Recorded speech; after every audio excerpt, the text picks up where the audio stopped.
Yes, hello students. Today we will discuss about antioxidants. This chapter comes in the herbs as food. In last class में अपन ने पढ़ा था nutraceuticals. So you can see the nutraceuticals in last class. Today's we will discuss about antioxidants. Antioxidants क्या होते हैं? Antioxidant अपन को कौन कौन से नेचुरल और सिंथेटिक सोर्सेज से मिलते हैं, इसको पढ़ना है। इनके क्या थेराप्यूटिक एप्लीकेशंस हैं, इनको अपन कहाँ कहाँ यूज कर सकते हैं, किस किस काम आते हैं। Antioxidant topic is very important as the point of view of your exam. Diploma exam के लिए एंटीऑक्सीडेंट्स एंड न्यूट्रास्यूटिकल्स बहुत ही इंपॉर्टेंट टॉपिक हैं। So please concentrate your mind, अपने आपको थोड़ा सा ध्यान से सुने कि एंटीऑक्सीडेंट्स क्या होते हैं और ये अपन को कहाँ कहाँ से मिलते हैं, इनके क्या क्या थेराप्यूटिक यूजेज हैं। एंटीऑक्सीडेंट्स आर नेचुरल और सिंथेटिक कंपाउंड्स और सब्सटेंसेज दैट प्रिवेंट का मीनिंग है रोकना, दैट प्रिवेंट और delay the formation of oxygen free radicals, meaning ऐसे कंपाउंड जो ऑक्सीजन फ्री रेडिकल्स के बनने को, फॉर्मेशंस मीनिंग बनने को रोकते हों या उनकी प्रोसेस को, बनने की जो प्रोसेस है बॉडी के अंदर उसको डिले कर दें। दैट सब्सटेंसेज और compounds are known as antioxidants, meaning this word is connected with the oxidations of the cellular components. जो ऑक्सीडेंट होते हैं वो क्या करते हैं, लिपिड का परऑक्सीडेशन कर देते हैं। लिपिड परऑक्सीडेशन प्रोसेस से क्या होता है, सेल मेम्ब्रेन, जो सेलुलर मेम्ब्रेन होती है वो डिस्ट्रक्ट हो जाती है, सेल्स डैमेज हो जाती हैं। जब भी किसी ऑर्गन की सेल्स डैमेज होंगी, सपोज करो लिवर की सेल्स डैमेज हो रही हैं तो लिवर का क्या हो जाएगा, डिस्ट्रक्शन, और लिवर डैमेज हो जाएगा। Similarly in the case of kidney के अंदर मान लो कोई लिपिड परऑक्सीडेशन हो जाए, मीनिंग ऑक्सीडेशन चालू हो जाए, तो आपके इंटरनल ऑर्गन्स की जो सेल्स हैं वो डिस्ट्रक्ट आउट होने लग जाएंगी, वो टूटने लग जाएंगी। उससे इंटरनल ऑर्गन की टॉक्सिसिटी बढ़ जाएगी। Person suffering from a various abnormalities और डिजीज, पर्सन को डिजीज हो जाएगी। जैसे लिवर में लिवर सेल्स यदि डैमेज होने लग जाएं तो हिपेटोटॉक्सिसिटी आने लग गई। Persons will suffer from the cirrhosis condition आने लग जाएगी। कभी कभी कॉम्प्लिकेशंस के रूम में पर्सन को कैंसर जैसी बीमारी भी हो जाती है। Therefore we want to treat और we want to prevent the oxidations of the cellular material. ये जो सेल्स के जो मटेरियल हैं इनका ऑक्सीडेशन ना हो, इसके लिए अपन को एंटीऑक्सीडेंट कंपोनेंट्स यूज़ करने होते हैं। अपनी नेचर ने, प्रकृति ने बहुत से ऐसे कंपोनेंट अपन को दिए हैं जिनके अंदर एंटीऑक्सीडेंट कंपाउंड्स ऑलरेडी प्रेजेंट हैं।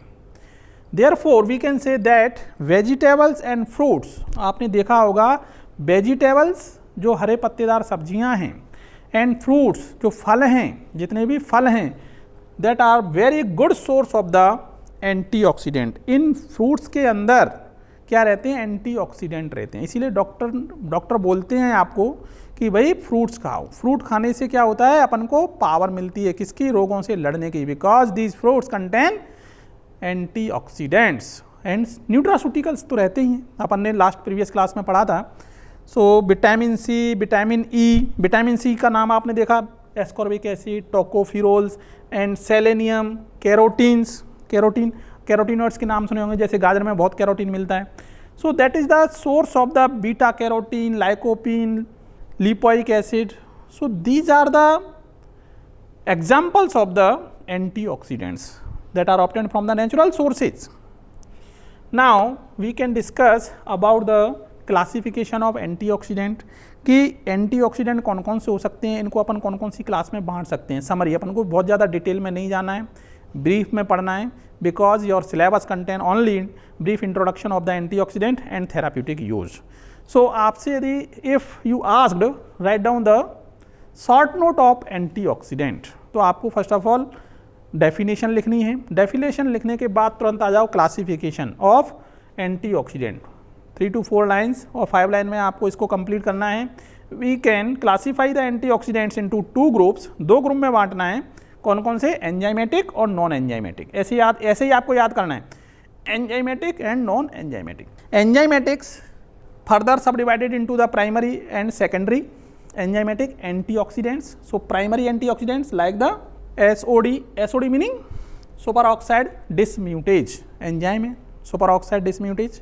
Similarly catalase, glutathione peroxidase.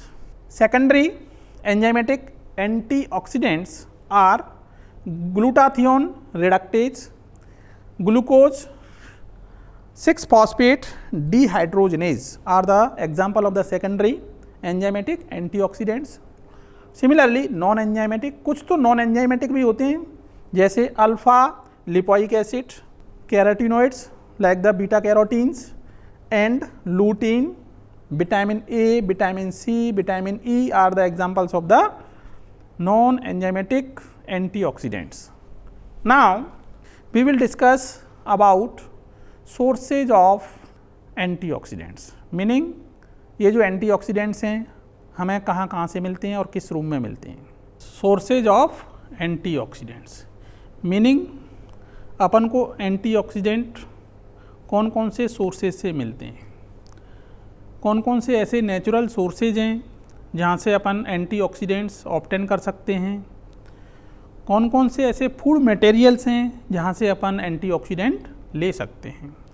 So antioxidants are badly found in the plant food, meaning जो ऐसे फूड हैं जैसे फ्रूट्स हैं जो पेड़ पौधों से मिलते हैं उनमें सबसे ज़्यादा एंटीऑक्सीडेंट्स मिलते हैं, इंक्लूडिंग फ्रूट्स, वेजिटेबल्स. यहाँ पे जो वेजिटेबल्स हैं वो ग्रीन लीफी वेजिटेबल्स, हरे पत्तेदार सब्जियाँ. डॉक्टर बोलते हैं ना हरे पत्तेदार सब्जियाँ लेनी चाहिए because these green leafy vegetables contain large amount of the antioxidants.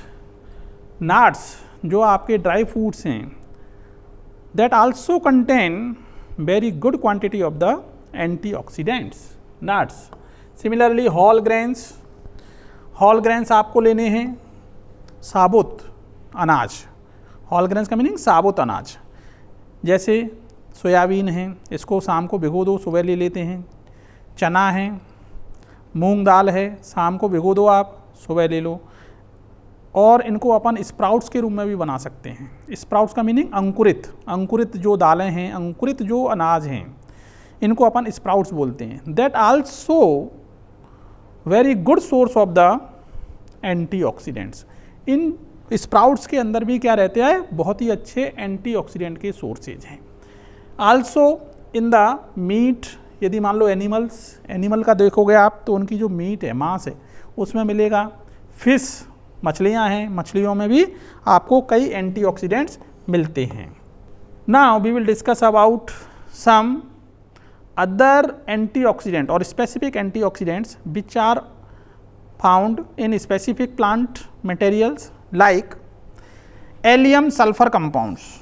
This is the one component of the antioxidants. allium sulfur components, जैसे आपने देखा होगा लहसुन, एलियम सटाइबम, वही है आपका, वहीं से यह कंपाउंड आया. Allium sulphur compounds are obtained from the leeks. Leeks का मीनिंग है यहाँ पे एक ग्रीन वेजिटेबल्स है लीक्स, जो आपको ऑनियन जैसी दिखती है, हरे पत्तेदार लीफी वेजिटेबल है leaks.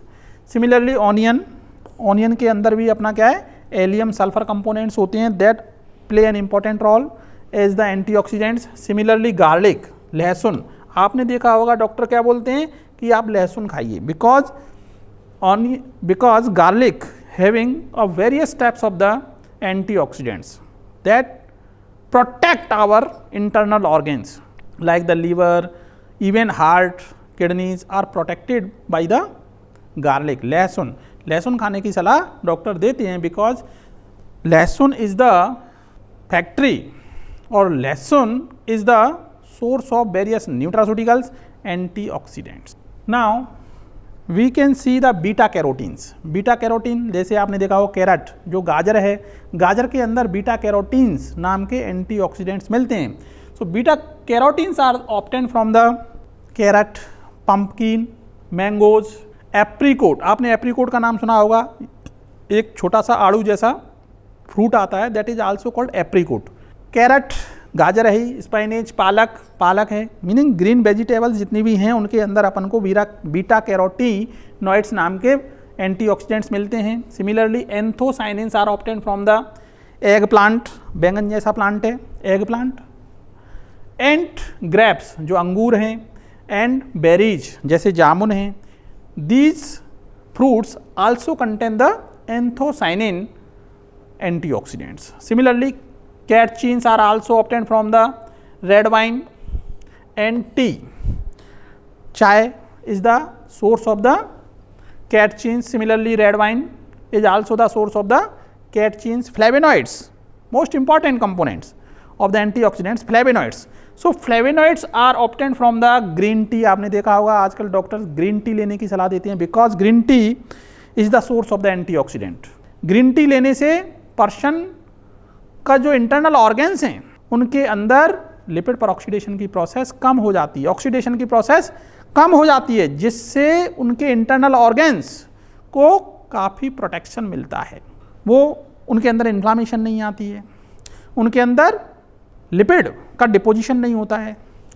So we can say that flavonoids in this connections are very important that play an important role as antioxidants. In this connection green tea है, citrus fruits आपने देखा होगा डॉक्टर आपको बोलते हैं भैया आप संतरे खाओ, मौसमी लो, आंवला लो, because citrus fruits are also very good source of the antioxidants. citrus fruits जिसमें लेमन भी आता है, नींबू है, नींबू खाने की सलाह देते हैं। Similarly एप्पल्स, सेब है, apples are also the good source of the flavonoids. Now we will discuss about the isoflavonoids. आपने फ्लेविनॉइड्स का नाम खूब सुना है। Similarly in this connection isoflavonoids are also there that are obtained from the soybean. आपने देखा होगा soybean जो है, soybean is the source of the isoflavonoids. Similarly tofu भी आपने हो सकता है सुना हो, नहीं सुना हो। Toffee is also a type of the soybean जैसा ही है, टॉफू है। पी है, पी का मीनिंग आपने देखा होगा मटर के दाने आते हैं, ग्रीन पी है। Milk is also the good source of the isoflavonoids. Similarly lutein is obtained from the green leafy vegetables. Lutein is also act as a antioxidant, that is the type of the beta carotenes. Similarly lycopene that is also obtained from the tomatoes. Watermelon meaning तरबूज से मिलता है, tomato meaning टमाटर से मिलते हैं। Similarly in the case of mangoes जो आम हैं, इससे अपन manganese, you can see manganese that is the minerals. So manganese is obtained from the sea foods. कई बार आपने देखा होगा जो समुद्री ग्रीन वेजिटेबल्स होती हैं, सी फूड्स हैं, समुद्री जो फूड्स हैं, उनके अंदर अपन को बहुत से मिनरल्स मिलते हैं, लाइक मैग्नीज है, कॉपर है, जिंक है, सेलेनियम है। इसी तरीक़ा से आपने देखा होगा कॉपर है।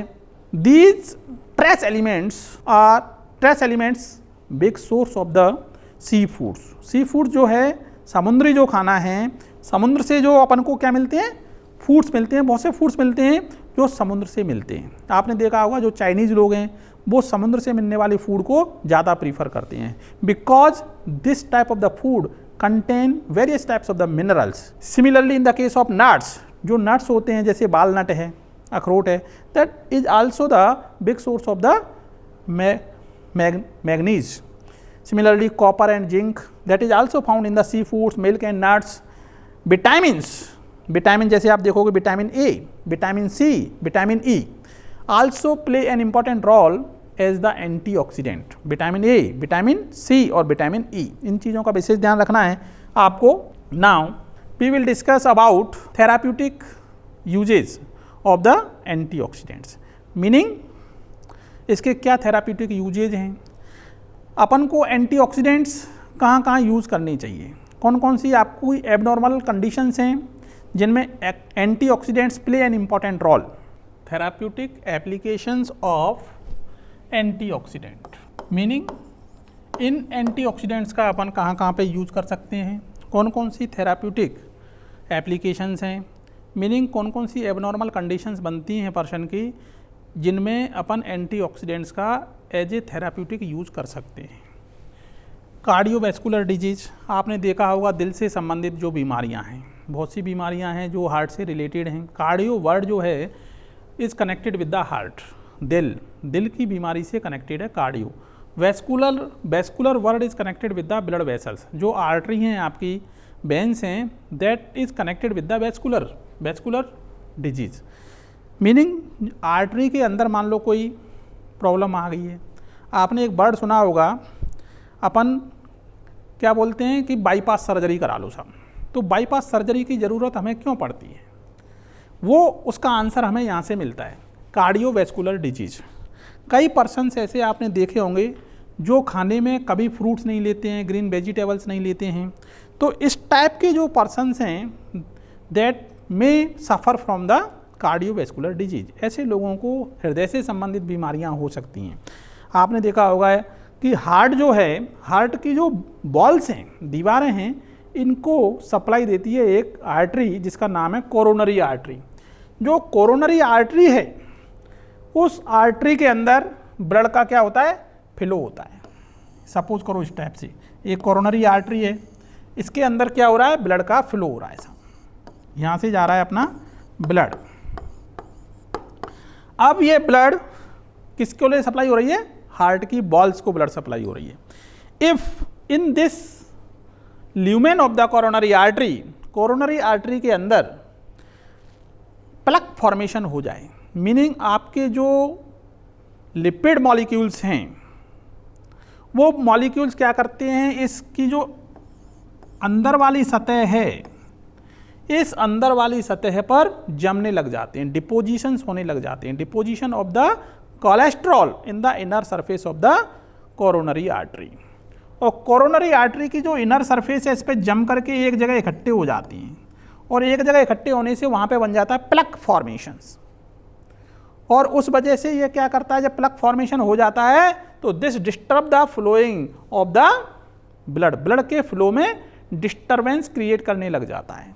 जो ब्लड है ये प्रॉपर तरीका से आगे नहीं बढ़ पाता है, because in this way of the blood circulation, blood circulation के इस वे के अंदर क्या आ जाता है, प्लक बन गया है। तो यहाँ पे कोरोनरी आर्टरी क्या कर रही थी, ब्लड की सप्लाई कर रही थी। अब ये ब्लड सप्लाई प्रॉपर तरीका से नहीं कर पाएगी, प्रॉपर तरीका से नहीं कर पाएगी तो ब्लड जो हार्ट है, हार्ट की जो बॉल्स हैं उसको ऑक्सीजन की सप्लाई, न्यूट्रिशंस की सप्लाई प्रॉपर नहीं हो पाएगी। यदि उसको प्रॉपर नहीं हो पाएगी तो क्या होगा, हार्ट की जो मसल्स हैं वो वीक हो जाएंगी, दैट अनेबल टू पंप, वो पंप नहीं कर पाएंगी। तो person is suffering from the congestive heart failure condition. Person को बोलने लग जाते हैं भैया इसको तो हार्ट अटैक आने वाला है, हार्ट अटैक पड़ सकता है, due to the plaque formations inside the coronary artery. और इसी कंडीशन को अपन बोलते हैं एथीरोस्क्लेरोसिस। ये जो कंडीशन है इसका नाम है, स्पेसिफिक नाम है, जिसका नाम है atherosclerosis, meaning plaque formations in the coronary artery that disturb the flowing, natural flowing of the blood circulations from coronary artery to heart walls. Heart walls को नहीं हो पाएगी। अब डॉक्टर क्या बोलते हैं, इसको निकाल तो सकते नहीं हैं, यहाँ पे साहब बाईपास सर्जरी करा लो आप। तो यहाँ से कट लगाया, इसमें यहाँ से कट लगाया और यहाँ पे क्या दे दिया, एक स्टंट लगा देते हैं जिससे ब्लड प्रॉपर तरीका से एक जगह से दूसरी जगह पे पहुँच जाता है। That is called bypass surgery. Bypass surgery से इसका ट्रीटमेंट करते हैं। अब यहाँ पे अपन नेचुरल थेरेपी देखें तो नेचुरल थेरेपी ये बोलती है कि यदि अपन एंटीऑक्सीडेंट लेते रहें रेगुलर, तो एंटीऑक्सीडेंट यहाँ पे ये प्लक फॉर्मेशन होने ही नहीं देंगे। यदि मान लो प्लक फॉर्मेशन नहीं होगा तो पर्सन आराम से स्वस्थ बना रहेगा, उसको अपनी पूरी ज़िंदगी में हार्ट से रिलेटेड प्रॉब्लम्स नहीं आएंगी। मीनिंग जो एथीरोस्क्लेरोसिस कंडीशन है उसकी ज़िंदगी में कभी नहीं बनेगी। इसलिए डॉक्टर भी बोलते हैं कि अपन को green vegetables, fruits time to time लेते रहने चाहिए। So cardiovascular diseases, antioxidants are used in the atherosclerosis, thus prevent the complications of the coronary artery disease. coronary artery disease से दूर रहेंगे। Next, cancer. आपने खूब सुना होगा, कैंसर हो जाता है पर्सन को। कैंसर वाले पर्सन बहुत बेचैन रहते हैं। कैंसर में भी क्या होता है, कैंसर में होता है एक सेल जो है कई सेल्स में कन्वर्ट होने लग जाती है। इर्रेगुलर सेल डिवीजन होता है। ये इर्रेगुलर जो सेल डिवीजन हो रहा है, इसको रोकने के लिए प्रकृति में, अपने नेचर के अंदर बहुत से एंटीऑक्सीडेंट्स हैं that prevent the irregular cell growth. जो इर्रेगुलर सेल ग्रोथ होती है उसको रोकने के लिए, उसको प्रिवेंट करने के लिए बहुत ही इंपॉर्टेंट रोल प्ले करते हैं। Like beta carotenes, vitamin C, vitamin E play an important role to treat various types of the cancer, meaning these natural substances, यदि अपन को कैंसर की स्टार्टिंग पोजीशन में पता चल जाता है तो कैंसर को उसी स्टेज पे रोकने में हेल्प करते हैं और कहीं कहीं कैंसर सेल्स को वापस उसको ट्रीट करने में भी हेल्प करते हैं। Therefore we can say that antioxidants are very useful to treat cancer और reverse the process of the cancer. Cancer की जो प्रोसेस चलती है उसको रिवर्स भी कर देते हैं कभी कभी। लाइक मैं आपको इसका एक एग्जांपल बताऊं, लिवर, जैसे आपने सुना होगा लिवर कैंसर हो जाता है पर्सन्स को, यदि इसकी स्टार्टिंग इनिशियल कंडीशन में अपन को पता चल जाए कि if a person is suffering from the fatty liver, suppose करो फैटी लिवर से सफर कर रहा है और वो फैटी लिवर धीरे धीरे करके किस में कन्वर्ट हो जाता है, सिरोसिस में कन्वर्ट हो जाता है।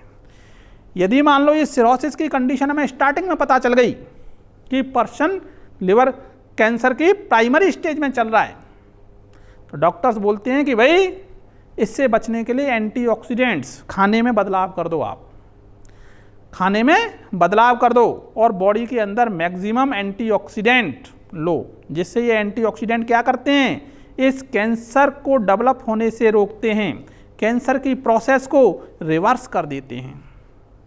Therefore in the liver damage को अपन रोक सकते हैं by the use of antioxidants. Next, brain injury. आपने देखा होगा कभी कभी पर्सन को अचानक से ब्रेन हेमरेज हो जाता है, ब्रेन इंजरी हो जाती है, मान लो कोई एक्सीडेंट हो गया या अदरवाइज कोई भी चीज़ हो जाती है जिससे क्या है पर्सन को क्या हो जाती है, ब्रेन इंजरी हो जाती है। तो इस ब्रेन इंजरी होने का भी बहुत से कारण हैं। Oxidations of the cells of the nerves, neurons की जो सेल्स हैं वो डैमेज होने लग गई, और एक बार जब यदि मान लो न्यूरॉन की सेल डैमेज हो गई तो यह जिंदगी में कभी ना तो बनती है ना यह रीजनरेट होती है।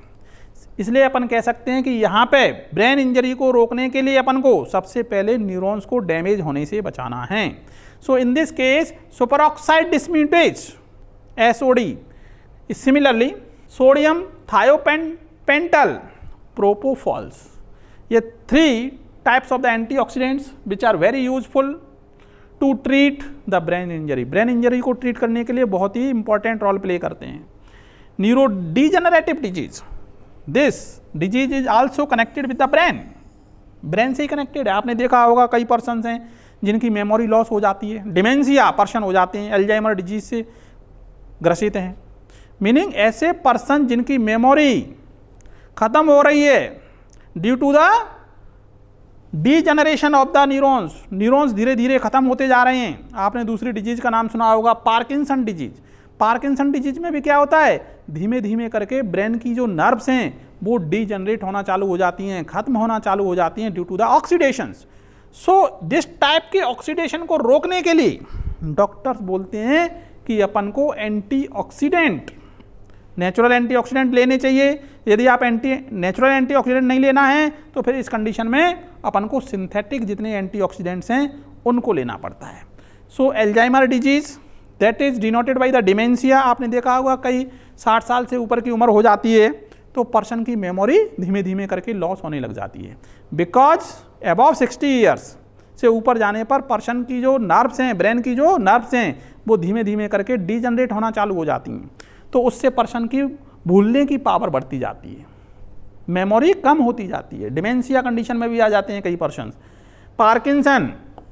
पार्किंसन में भी पर्सन क्या हो जाता है, ट्रिमर, रिजिडिटी, हाइपोकाइनेसिस, इसको शो करता है due to the degeneration of the neurons. So these conditions are treated with the help of antioxidants. इन कंडीशंस को भी अपन क्या कर सकते हैं, एंटीऑक्सीडेंट के द्वारा ट्रीट कर सकते हैं।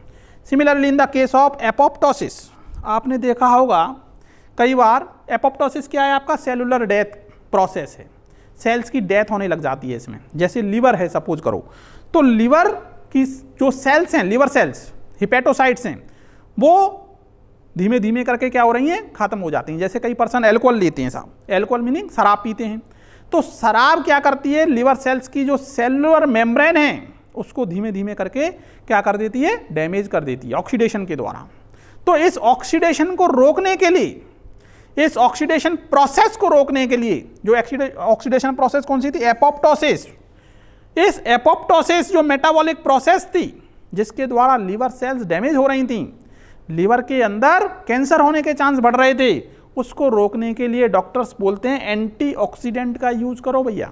If you want to prevent the liver damage, यदि आपको लीवर डैमेज होने से बचाना है तो अपन को क्या करना होगा, एंटीऑक्सीडेंट्स का यूज करना होगा that are widely found in the fruits and green vegetables, nuts, milk, इन सब में मिलते हैं। तो अपन बोल सकते हैं now we can say that antioxidants are the substances which prevent or delay the growth oxidations, meaning formations of the oxygen free radicals। जो ऑक्सीजन फ्री रेडिकल्स बनते हैं बॉडी के अंदर, उसको बनने को रोकने के लिए या उनके बनने की प्रोसेस को धीमा करने के लिए जो सब्सटेंस काम आते हैं दैट आर कॉल्ड एंटीऑक्सीडेंट्स। आज के लिए इतना ही काफ़ी है।